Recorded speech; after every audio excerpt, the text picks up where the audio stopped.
સુરત મનપાની ચૂંટણી પહેલા ward number 18 ચર્ચાનું કેન્દ્ર બન્યું છે. મહિલા ઉમેદવાર પ્રકૃતિ રાઠોડને ખરીદવાના ગંભીર આરોપો વચ્ચે તેમની માતાનો એક ભાવુક વિડીયો સોશિયલ મીડિયા પર વાયરલ થયો છે. સુરત મહાનગરપાલિકાની ચૂંટણીને લઈને રાજકીય ગરમાવો વધતો જઈ રહ્યો છે અને આ વચ્ચે વોર્ડ નંબર 18 ના સૌથી વધુ ચર્ચામાં આવ્યું છે. આ વોર્ડમાં મહિલા ઉમેદવાર પ્રકૃતિ રાઠોડને લઈને મોટા આક્ષેપો સામે આવ્યા છે. આરોપ છે કે તેમને ચૂંટણીમાંથી હટાવવા માટે પૈસાની ઓફર કરવામાં આવી હતી. આ સમગ્ર મામલે એક વિડીયો સોશિયલ મીડિયા પર ઝડપથી વાયરલ થઈ રહ્યો છે. મારી પોરી આજે ઊભી રહી, મારી પોરીએ ફળિયામાં વિરોધ થઈ તો આજે આને મારી પોરીનું નહીં રાખ્યું. એને આજે મારા પોરાને ને મારી પોરીને રોડાવી એટલે કેવા હું માંગે. મેં આજે એની ઇજ્જત કેટલી કરેલી હતી તમે ખબર છે. નો ચૂંટણી વખતે મેં ઇજ્જત આજે એની રાખી, પણ આજે આને મારું નહીં રાખ્યું.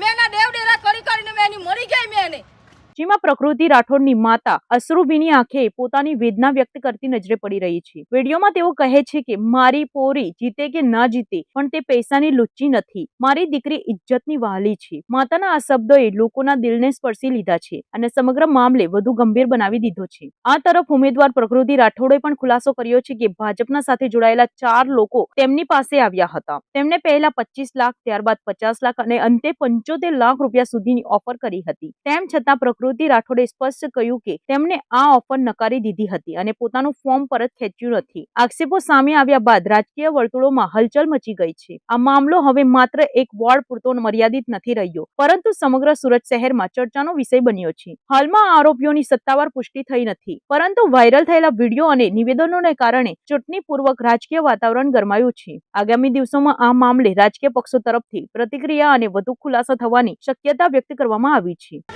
મારી પોરી આજે ઊભી રહી, મારી પોરીએ ફળિયામાં વિરોધ થઈ તો આજે આને મારી પોરીનું નહીં રાખ્યું. આજે મારા પોરાને ને મારી પોરીને રોડાવી એટલે કેવા હું માંગે. મેં આજે એની ઇજ્જત કેટલી કરેલી હતી તમે ખબર છે. નો ચૂંટણી વખતે મેં ઇજ્જત આજે એની રાખી, પણ આજે આને મારું નહીં રાખ્યું. મેં એના દેવ ડેરા કરીને મેં એની મરી ગઈ. મેં એને બરાબર તો આજે મારી પોરી આજે એન્ટા પૈસા વાળા છે, મારી પોરી વગર પૈસાની છે.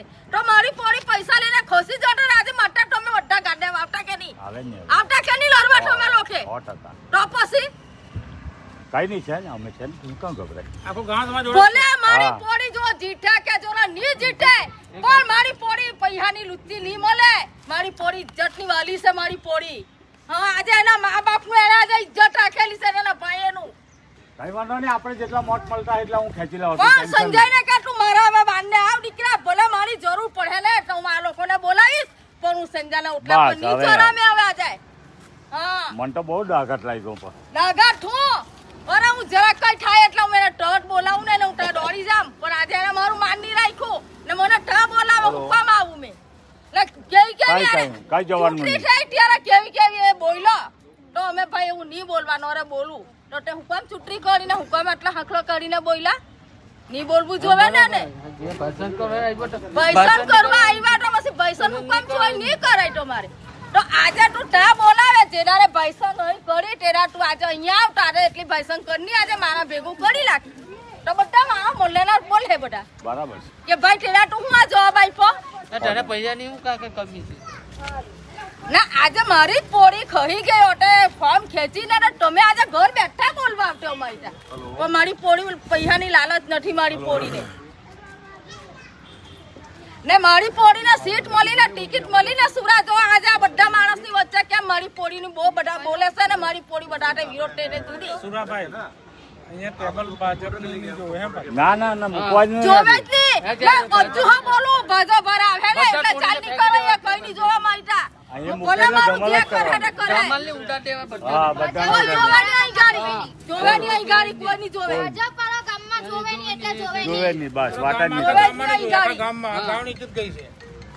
કોઈ દિવસ મારા પોરા ને મારી પોરી રડી નથી. આજે મારી પોરી પોરા રડ્યા એટલે મારું હેર લોહી બળી ગયું છે. આજે અમે ખાધું નથી. અમે આજે અમારી ઇજ્જત નહીં રાખી. અરે મેડમ ખાલી પ્રોટેક્શન જોઈએ છે. બીજેપી વાળા પૈસાની ઓફર માટે ફોર્મ જે જમા આવેલા હતા એટલે મને મારા ઘરે પ્રોટેક્શન મૂકો. હા પ્રેશર હતું પણ હવે ટાઈમ તો ઓવર થઈ ગયેલો છે તબી મને મારા ઘરે પ્રોટેક્શન જોઈએ છે. એ લોકોને બીજેપી વાળાનો કઈ જ ભરોસો છે નહીં. આવશે હજુ બી આવશે એ લોકો એટલી મને ખબર છે. ફોન ચાલુ જ છે બધાના. હા બોલ બોલ હા और कौन जी आपने घर पे लेके चलो અરે યાર हाँ आओ बेटा बना जाओ કરી લેવો ભાઈ ગુમાનજી ગઢી ને હા લઈ જાઓ, તારે હા ખાલી. એ મારે જોડે જઈએ. હા આના પછી તમે ક્યાં કોઈ ગામમાં ચિંતા નહીં કરો. માર્કેટ આવશે, તમે જોડે ચિંતા નહીં કરો ને, કોઈ નહીં અહીંયા રહેશે, કોઈ થાય નહીં, અમે છે ને. એ વાંધો નહીં, પણ એ ઓફિસમાં કામ છે. ચાલ ભાઈ જાઓ, કોઈ હવે નહીં. આવો ને લઈને આવો. જાઓ લઈને જાઓ. જાઓ હા, જાઓ જાઓ. લઈને જા દીકરા. તમારા હવે મારી જ ઘણી છે એવી રીતે તમે હવે લઈને ચાલજો હવે. હા, હા, બિલકુલ. બસ कांग्रेस जिंदाबाद कांग्रेस जिंदाबाद हम सब एक हैं हम सब एक हैं हम सब एक हैं हमसे जो टकराएगा मिट्टी में मिल जाएगा हमसे जो टकराएगा मिट्टी में मिल जाएगा हमसे जो टकराएगा मिट्टी में मिल जाएगा धन्यवाद है कि ये ऐसे से बिकी नहीं है, ऐसे रखी है, बहुत बड़ी बात. હિંમતવાળી તો બહુ. દરબારો બધા દરબારો को सपोर्ट करे, હું भी દરબાર જ છું અને કેન્ડિડેટ છું એનો. बेटी आपकी है बस तो आपको इसका ध्यान रखना है आप लोगों को बेटी का बात बढ़ते हैं ना बात बढ़ो अपन बस मायरा मायरा समझते हो ना मायरा हाँ, हाँ, बात बढ़ते हैं बेटी को अपना दरियावर इसका बढ़िया से मायरा बनना है ठीक है ना मायरा बहन बेटी का बहन बेटी मायरा बनना है आपको सबको ध्यान रखना है एक एक वोट देना दिलाना है देखो वोट खाली न जाओ जी એ નહીં જાય. નહીં જાય. તને જ આપવાના આપણે. ત્રણ મોટા તને જ આપવાના. રહેજે, હાથે. અહીંયા જ છે હું પછી તાર. ભાઈ હાથે નહીં જતો. અરે તાર ભાઈ હાથે જાય બીજો તું મને કહેજે ને साथ में इधर से वहाँ तक जब दौड़ेगा. કોઈ ટેન્શન સુરત શહેરમાં ચૂંટણીનો માહોલ ગરમાયો છે અને આ વચ્ચે કેટલાક વિસ્તારોમાં ઉમેદવારો સામે લોકોનો વિરોધ પણ સામે આવી રહ્યો છે. કતારગામ વિસ્તારના વોર્ડ નંબર 7 માં ભાજપના ઉમેદવાર રઘુખુંટ સામે સતત વિરોધ નોંધાઈ રહ્યો છે. શંકરનગર વિસ્તારમાં ફરી એકવાર સ્થાનિક લોકોએ તેમના વિરોધમાં અવાજ ઉઠાવ્યો છે. ગઈકાલે પણ રઘુખુંટ સામે સમજુબા હોસ્પિટલમાં હપ્તા લેવાના આક્ષેપોને લઈને વિરોધ કરવામાં આવ્યો હતો. આક્ષેપોને કારણે લોકોમાં ભારે નારાજગી જોવા મળી રહી છે. આજે ફરી એકવાર બીજી એક સોસાયટીના રહીશોએ એકજૂટ થઈને રઘુખુંટને સોસાયટીમાં પ્રવેશ ન આપવા નિર્ણય કર્યો હતો. સ્થાનિક લોકો દ્વારા સ્પષ્ટ કહી દેવામાં આવ્યું છે કે તેઓ ઉમેદવારનો વિરોધ ચાલુ રાખશે. વિરોધ દરમિયાન લોકોમાં રોષ સ્પષ્ટ જોવા મળ્યો હતો અને તેઓએ પોતાના પ્રશ્નો અને આક્ષેપો ખુલ્લેઆમ રજૂ કર્યા હતા. આ સતત વિરોધને કારણે આ વિસ્તારના રાજકીય રીત ગરમાયું હતું અને ચૂંટણી પહેલા ભાજપ માટે આ પરિસ્થિતિ પડકારરૂપ બની શકે છે. હાલમાં આ આક્ષેપો અંગે સત્તાવાર રીતે કોઈ સ્પષ્ટતા સામે આવી નથી, પરંતુ સ્થાનિક સ્તરે વિરોધ વધતો જોવા મળી રહ્યો છે. આગામી દિવસોમાં પણ આ મામલો વધુ ગરમાય તેવી શક્યતા વ્યક્ત કરવામાં આવી રહી છે. સુરતના મોટા વરાછા વિસ્તારમાં ક્રિકેટ રમવા જેવી સામાન્ય બાબતને લઈને થયેલી મારામારીમાં ઉત્તરાયણ પોલીસે 3 આરોપીઓની ધરપકડ કરી છે. આરોપીઓએ બેટ અને ફટકા વડે હુમલો કરીને એક વ્યક્તિને ગંભીર રીતે ઇજાગ્રસ્ત કર્યો હતો. આ ઘટના મોટા વરાછા વિસ્તારમાં આવેલા સુમન નિવાસ આવાસમાં બની હતી. માહિતી મુજબ 15 એપ્રિલ 2026 ના રોજ રાત્રે લગભગ 10 વાગે કેટલાક લોકો વચ્ચે ક્રિકેટ રમવા બાબતે બોલાચાલી થઈ હતી. આ બોલાચાલી થોડા જ સમયમાં ઉગ્ર સ્વરૂપ ધારણ કરી ગઈ હતી અને મામલો મારામારી સુધી પહોંચી ગયો હતો. આરોપીઓએ લાકડાના બેટ અને ફટકા વડે ફરિયાદી પર હુમલો કર્યો હતો, જેના કારણે તેને ગંભીર ઇજાઓ પહોંચી હતી. હુમલાની આ ઘટનાથી સમગ્ર સોસાયટીમાં ભયનો માહોલ ફેલાયો છે. આ ઘટનાથી જાણ થતાં જ ઉત્તરાયણ પોલીસ તાત્કાલિક હરકતમાં આવી હતી અને તપાસ શરૂ કરી હતી. પોલીસે ઝડપથી કાર્યવાહી કરતા અનિલ ભાલિયા, શુભમ ભાલિયા અને એક મહિલાની ધરપકડ કરી છે. પોલીસ તપાસમાં સામે આવ્યું છે કે આરોપીઓએ સોસાયટીમાં પોતાનો ખોફ અને ડર ઉભો કરવાના ઈરાદો રાખીને આ હિંસક હુમલો કર્યો હતો. ધરપકડ બાદ પોલીસે આરોપીઓને ઘટના સ્થળે લઈ જઈને સમગ્ર ઘટનાનું રીકન્સ્ટ્રક્શન પણ કરાવ્યું હતું, જેથી ઘટનાની હકીકત વધુ સ્પષ્ટ થઈ શકે. હાલમાં પોલીસે આરોપીઓ વિરુદ્ધ કાયદેસરની કાર્યવાહી હાથ ધરી છે અને સમગ્ર મામલે વધુ તપાસ ચાલુ કરી છે. આ ઘટના ફરી એકવાર દર્શાવે છે કે નાની બાબતો પણ ક્યારેક ગંભીર હિંસામાં પરિવર્તિત થઈ શકે છે. સુરત મનપાની ચૂંટણીમાં વોર્ડ નંબર 18 ફરી ચર્ચાના કેન્દ્રમાં છે. ઉમેદવારી ફોર્મ પરત ખેંચનાર સંજય રામાનંદીનો વિડીયો સામે આવ્યો છે, જેમાં તેમણે કોંગ્રેસ પાર્ટી અને ટોચના નેતાઓ સામે ગંભીર આક્ષેપો કર્યા છે. હું સંજય રામાનંદી વોર્ડ નંબર 18માં ભારતીય રાષ્ટ્રીય કોંગ્રેસ પાર્ટીના ઉમેદવાર તરીકે મને જાહેર કરવામાં આવેલા અને મેં મારું ફોર્મ પાછું ખેંચી લીધું છે. પણ અત્યાર સુધી પાર્ટીના બધા માણસોને મેં રજૂઆત કરેલી કે ભાઈ આ ફોર્મ ખેંચવાનું કારણ જેવું મેં ફોર્મ ખેંચ્યું તેવું સુરત પ્રમુખશ્રીને પહેલો ફોન કરેલો. ત્યાર પછી સંગઠનની અંદર જે માણસો આવે છે કેટેગરી પ્રમાણે એ બધાને ફોન કરી અને મેં જાણ કરેલી છે અને ફોર્મ ખેંચવાનું કારણ પણ મેં બતાવેલું છે, પણ એના પર કોઈ એક્શન લેવામાં આવતી નથી. અને જે મારા સાથી મિત્ર અત્યારે હાલમાં ઇલેક્શન લડી રહ્યા છે એ લોકો અનાપ શનાપ બોલી રહ્યા છે. જો અનાપ શનાપની હદ વધી જશે ને તો પણ એ બધા ઉમેદવારોના મારી પાસે કાચા ચિઠ્ઠા પડેલા છે, જેથી મર્યાદામાં રહી અને ઇલેક્શન લડે અને તમે વિજય થાવ એવી મારી શુભકામનાઓ. અત્યારે હાલમાં પણ હું કોંગ્રેસમાં જ છું, કોંગ્રેસી જ છું અને કોંગ્રેસ જ રહીશ. મારી ગાડી પર એમના ફોટા છે, મારા ઘરે જે કાર્યાલય છે એના પર બી કોંગ્રેસ પાર્ટીના ટેગ લાગેલા છે, કેસ લાગેલા જ છે, છતાં પણ અનાપ શનાપ બોલવામાં આવે છે. અમે કોઈ ઓલિયા ગોલિયા નથી. મારી પોતાની 40 વીઘા જમીન છે.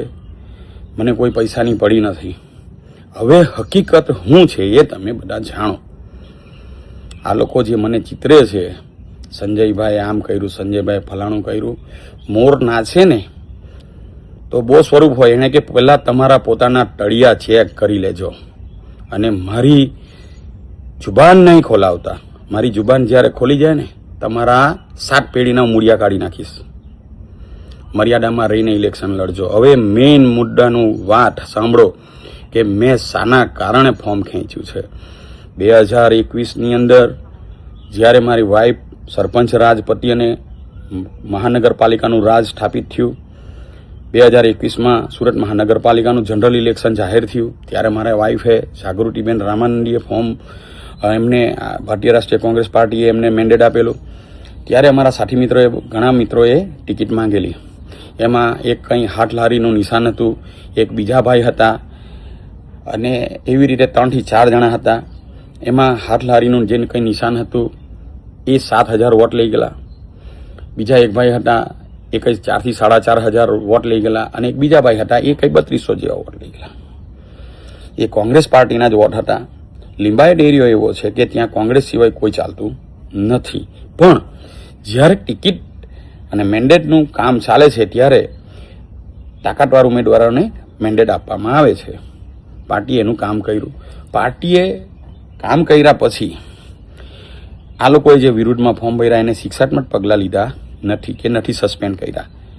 ઇલેક્શન પટ્યું, ઇલેક્શન પટે એટલે 4 મહિનામાં 6 મહિનામાં પાછી પાર્ટી એના કામે લાગી જાય છે. ત્યારે આ બધા ખેસ પહેરીને પાછા આવી જાય છે. તો ત્યારે પણ મને હરાવવામાં આવ્યો. પણ હું પંચાયત રાજમાંથી મહાનગરપાલિકામાં ગયો ત્યારે આપણને આના બધા ખેલ ખબર નહીં હતી. પણ નેક્સ્ટ ટાઈમ એટલે 2025માં જ્યારે ગેમરભાઈનું અવસાન થયું અને એ સીટ પર પેટા ઇલેક્શન આવ્યું, મેં પેટા ઇલેક્શનમાં પણ ફોર્મ ભર્યું. ત્યારે પણ જાણી જોઈને ત્યાંથી મારી વિરોધમાં ફોર્મો ભરાવવામાં આવ્યા. અને કોઈ ભાઈ હતા એ લગભગ 3200 વોટ જેવા 3300 વોટ જેવા લઈ ગયા હતા. એ 3300 વોટ કોંગ્રેસના જ હતા અને ત્યારે પણ હું 3100 વોટ જ હારેલો. એટલે મારી તે દાડે 100 વોટથી મારી જીત હતી. એટલે સેકન્ડ ટાઈમ મને હરાવવામાં આવ્યો. આપણને એવું હતું કે પાર્ટી આ લોકોના પર પગલાં લેશે. જે કોઈ બધા મારી વિરુદ્ધમાં ફોર્મ ભરેલા અને એ કોંગ્રેસના માણસો ટિકિટ માંગેલી, ટિકિટ નહીં મળતા કોંગ્રેસની વિરુદ્ધમાં ફોર્મ ભરી દે, એની પર કોઈ શિક્ષા લેવાની થતી નથી. અને અત્યારે હાલમાં જ્યારે મેં ફોર્મ ખેંચ્યું છે ત્યારે પાર્ટીની અંદર મારા સાથી મિત્રો જે ગમે તેમ બોલે છે કે સંજયભાઈ આમ છે, ફલાણું છે, ઢીકણું છે, તો તમે બધા મોર બની ગયા છો. તમારા પગલાં, તમારે જ્યારે મોર નાચે છે ને એ ભૂલી જાય છે કે મારા પગ ભગવાને મને કદરૂપ આપ્યા છે. મારી જબાન ખોલાવતા નહીં. મારી જબાન ખુલી ગઈ ને તો તમારી 7 પેઢીના મૂળિયા કાઢી નાખીશ. જેથી કરીને હું હાલમાં પણ કોંગ્રેસી છું, કોંગ્રેસી જ રહીશ. તમે ઇલેક્શન લડો છો, હું કોંગ્રેસમાં જ છું. મારી ગાડી પર અત્યારે પણ હાલમાં ફોટા લાગ્યા છે મારા સાથી મિત્રોના. મારી જે પાડર કાર્યાલય ખોલ્યું છે એના પર બી ઝંડાઓ લાગ્યા છે. મર્યાદામાં રહી અને પાર્ટીને આગળ લાવવાનું કામ કરો. પાર્ટીને મારો એક જ સંદેશ છે કે અત્યારે પણ હાલમાં મારા સાથી મિત્રોએ મને જે ટિકિટ માંગેલી હતી, ટિકિટ નહીં મળતા મારી વિરુદ્ધમાં કૃત્ય કર્યા છે, મને હરાવવાનું કામ કર્યું છે અને એ નજરે દેખાય છે. લિંબાયત એરિયામાંથી લગભગ 2 પાર્ટી, એક એનસીપી છે, એક MIM છે, એની અંદર અમારા સાથી મિત્રો છે. ત્યાં તે સિવાય બીજા અપક્ષોએ જે ફોર્મ ભર્યા છે એ પણ અમારા સાથી મિત્ર છે અને એ કોંગ્રેસમાં જ છે. મારે કોઈના નામ દેવા નથી, મારે કોઈનું કંઈ કહેવું નથી, પણ જનતા બધું જાણે છે કે સાચા માણસને હરાવવામાં આવે છે. કોંગ્રેસ પાર્ટીના પદ પર બેઠેલા પ્રમુખશ્રીએ ઉપર રજૂઆત કરવી પડે કે ભાઈ આ લોકોને શિક્ષા લેવો, પણ શિક્ષા કોઈ લેવાતી નથી, સસ્પેન્ડ કરતા નથી. અને મેં પણ ખોટું કર્યું હોય તો મને પણ સસ્પેન્ડ કરે પાર્ટી, આઈ એક્સેપ્ટ. પણ પાર્ટી મને કહે છે કે તમે અમારી સાથે ગદ્દારી કરી. 2 વાર મને હરાવવામાં આવ્યો તો ત્રીજી વાર હું હારવાનું મને દેખાય છે કે આ લોકો મને હરાવશે. અમારી પણ કોઈ ઇજ્જત છે. હું પોતે ખેડૂત છું. અત્યારે હાલમાં મારા ખેતરમાં ઊભો છું. અમે મહેનત કરીને પૈસા ભેગા કરીએ છીએ. પાર્ટી પાસે 1 રૂપિયો બી લીધો નથી. આ દિન સુધી કોઈ પાસે રૂપિયો લીધો નથી. અને તમે મને સાબિત કરાવો તો હું તમારો ગુલામ થઈ જાઉં. પાર્ટી અમને મેન્ડેટ આપી દઈ, અને બલીના બકરાની જેમ માતાજીનો બકરો છે એમ છૂટા મૂકી દઈ? કેમ તમારાથી કહેવાતું નથી? માઇનોરિટીની અંદર મોટા મોટા મહાનુભાવો છે, કેમ એમને ખેંચાતું નથી? કહેવાતું નથી કે ફોર્મ ખેંચો તમે? શાના માટે તમે વિરોધમાં ફોર્મ ભરો છો? પાર્ટી કેમ એના પર પગલાં નથી લેતી? 5-5 વર્ષ માટે સસ્પેન્ડ કેમ નથી કરતી? બીજી બધી પાર્ટીઓ સસ્પેન્ડ કરે છે તાત્કાલિક જ, તમે કેમ નથી કરતા? એક પણ માણસને સસ્પેન્ડ નથી કર્યો. છેલ્લી ઘડીએ પણ મેં જવાબદાર વ્યક્તિઓને ગાંધીનગર બી ફોન કર્યા છે, મેસેજ બી કર્યા છે, મેસેજ બી જોયા છે મારા, એની ઉપર કોઈ એક્શન લેવામાં આવી નથી, જેને કારણે મેં મારું ફોર્મ ખેંચ્યું છે. માટે મર્યાદામાં રહી અને ઇલેક્શન લડો. આણે આમ કર્યું ને ફલાણે આમ કર્યું એવી રીતે મત મળી નથી જતા. એના માટે કામ કરવું પડે છે, સોલિડ કામ કરવું પડે છે, તો તમને મત મળે છે. મને 2 વાર હરાવવામાં આવ્યો છે જાણી જોઈને, અને એ પણ મારા સાથી મિત્રોએ જ મને હરાવ્યો છે. માઇનોરિટીની અંદર જે કોઈ મહાનુભાવો છે એ લોકોની કોઈની તાકાત નથી કે જેણે અપક્ષ ભર્યા ફોર્મ ભર્યા છે એને 2 શબ્દ કહી શકે. અને મને કહેવા નીકળી પડ્યા છો તમે? મને, જેણે કોઈ દિવસ 1 રૂપિયો લીધો નથી અને તમે મને કહો છો? શરમ કરો, શરમ. જય હિન્દ, જય ભારત, જય કોંગ્રેસ. સુરત શહેરના પાલનપુર વિસ્તારમાં કચરા ઉઠાવવાની સમસ્યાને લઈને સ્થાનિક રહીશોમાં ભારે રોષ જોવા મળી રહ્યો છે. પાર્શ્વનાથ હાઉસિંગ સોસાયટીના લોકો રસ્તા પર ઉતરીને વિરોધ નોંધાવ્યો હતો અને ચેતવણી આપી છે કે સમસ્યા ન ઉકેલાય તો રોડ પર જ કચરો ઠાલવશે. સુરત શહેરમાં એક તરફ સ્વચ્છતા અભિયાનની વાતો કરવામાં આવે છે, ત્યારે બીજી તરફ પાલનપુર ગામ વિસ્તારમાં આવેલી પાર્શ્વનાથ હાઉસિંગ સોસાયટીના રહીશો કચરાની સમસ્યાથી ત્રાસ પોકારી ઉઠ્યા છે. આ સોસાયટીમાં કુલ 170 જેટલા મકાનો આવેલા છે, જ્યાં રહેતા લોકોનું કહેવું છે કે સુરત મહાનગરપાલિકાની ડોર ટુ ડોર કચરા ઉઠાવવાની ગાડીઓ નિયમિત રીતે આવતી નથી. સ્થાનિક રહીશોનો આક્ષેપ છે કે કચરાની ગાડીઓ ઘણી વખત 8 દિવસ સુધી સોસાયટીમાં આવતી જ નથી, અને જ્યારે આવે છે ત્યારે પણ ગાડીમાં રહેલા કર્મચારીઓ કચરો પોતે લેવા તૈયાર થતા નથી. વધુમાં ગાડીની ઊંચાઈ વધારે હોવાને કારણે ખાસ કરીને મહિલાઓને કચરો નાખવામાં ભારે મુશ્કેલીનો સામનો કરવો પડે છે. આ સમસ્યાને લઈને રહીશોએ અનેક વખત સ્થાનિક કોર્પોરેટરનો સંપર્ક કરવાનો પ્રયાસ કર્યો હતો, પરંતુ તેમનો આક્ષેપ છે કે ફોન કરવા છતાં કોઈ જવાબ મળતો નથી. આ સતત અવગણનાથી કંટાળેલા રહીશો આજે રસ્તા પર ઉતરી આવ્યા હતા અને વિરોધ પ્રદર્શન કર્યું હતું. રહીશોએ સ્પષ્ટ ચેતવણી આપી છે કે જો કચરાની સમસ્યાનો તાત્કાલિક ઉકેલ નહીં આવે તો તેઓ સોસાયટીનો કચરો રોડની વચ્ચે ઠાલવવાનું શરૂ કરશે. વિરોધ દરમિયાન ભાજપ વિરોધી નારા પણ લગાવવામાં આવ્યા હતા અને રહીશોએ જણાવ્યું હતું કે જ્યાં સુધી તેમની સમસ્યાનો ઉકેલ નહીં આવે ત્યાં સુધી તેઓ કોઈ પણ પ્રકારની ચૂંટણી પ્રવૃત્તિને સોસાયટીમાં પ્રવેશવા નહીં દે. આ સમગ્ર ઘટનાએ ફરી એકવાર શહેરની મૂળભૂત સુવિધાઓ અને તંત્રની કામગીરી પર પ્રશ્નો ઉભા કર્યા છે. હવે જોવાનું એ રહ્યું છે કે તંત્ર આ મુદ્દે કેટલું ઝડપથી પગલાં લે છે અને રહીશોની સમસ્યાનો ઉકેલ લાવે છે. સમસ્યામાં એવું છે કે છેલ્લા 8-10 મહિનાથી કચરાની ગાડી આવે છે પણ કચરો લેતો નથી, અને અમારે ત્યાંના લેડીઝો કચરો લેવાનું કહી છે તો દાદાગીરી કરે છે. ને વચ્ચે તો એકવાર એ લોકો ટેમ્પો વચ્ચે સોસાયટીમાં મૂકીને ભાગી ગયેલા હતા. એસએમસીના સાહેબ ત્યારે મયુરસિંહ ઝાલા કરીને હતા, તેને પણ મેં બોલાવેલા હતા, ત્યાર પછી પણ કોઈ નિવારણ આવ્યું નથી. ને અમારા એરિયામાં અમારી સોસાયટીમાં એટલા બધા પ્રોબ્લેમો છે કે કોઈ કોર્પોરેટર છેલ્લા 5 વર્ષમાં જોવા પણ નથી આવ્યું કે સોસાયટીમાં શું સમસ્યા છે તે પૂછવા પણ નથી આવ્યું. આજે 5 વર્ષ થયા અને અમે ફોન કરીએ છીએ નેન્સીબેનને કે રાજનભાઈને, તો કોઈ ફોન ઉઠાવતું નથી, સામેથી અમને કોઈ જવાબ પણ મળતો નથી કે એ લોકો રિટર્નમાં ફોન પણ નથી કરતા. તો અમારે સમસ્યા કોને કહેવાની? અમે ઇલેક્શન આવે છે તો અમારે સોસાયટીવાળાએ નક્કી કર્યું છે કે ભાજપવાળાને વોટ આપવા નહીં. અમે હવે માણસ જોઈને વોટ આપીશું, પક્ષ જોઈને નહીં આપીશું. અત્યાર સુધી પક્ષ જોઈને વોટ આપ્યો છે નરેન્દ્ર ગાંધીને જોઈને, હવે અમે માણસ જોઈને વોટ આપીશું. જે કામ કરશે તેને જ અમે લાવીશું અમારા એરિયામાં. કારણ કે છેલ્લા 5 વર્ષમાં એક પણ વાર અમારી સોસાયટીમાં કોઈ અમને પૂછવા નથી આવ્યું. અમારી ઘણી સમસ્યાઓ છે, અમારી સોસાયટીની ઘણી સમસ્યાઓ છે. લેડીઝોને ઘણી તકલીફો પડે છે, સવારે ગમે તે ટાઈમે આવે છે અને ટેમ્પો એટલો ઊંચો છે કે લેડીઝનો હાથ પણ પહોંચતો નથી. તો આ બીજી બધી સોસાયટીઓમાં હું તમને સોસાયટીઓના નામ આપું: સાઈ રચના, શાંતિસાગર, પ્રવેશ સોસાયટી, સિલ્વર પાર્ક, બધે કચરાવાળા પોતે કચરો લઈને નાખે છે. અમારી સોસાયટીમાં કેમ ના પાડે છે? આવો અન્યાય કેમ કરે છે? એટલે આ ચલાવવામાં આવશે નહીં. તો અમે કાલથી કચરો રોડ પર નાખીશું બધા. પછી એસએમસી વાળા અમને કહેવા આવશે, અમે કોઈ સાંભળશું નહીં. એટલે અત્યારે હું તમને કહી દઉં છું કે તમારા ટેમ્પાવાળા જે દાદાગીરી કરે છે એ બંધ કરાવી દઉં. આજે પણ સવારે બહુ દાદાગીરી કરીને ગયો છે સોસાયટીમાં, તમારથી થાય તે કરી લેવું, અમે કાલથી નહીં આવીશું.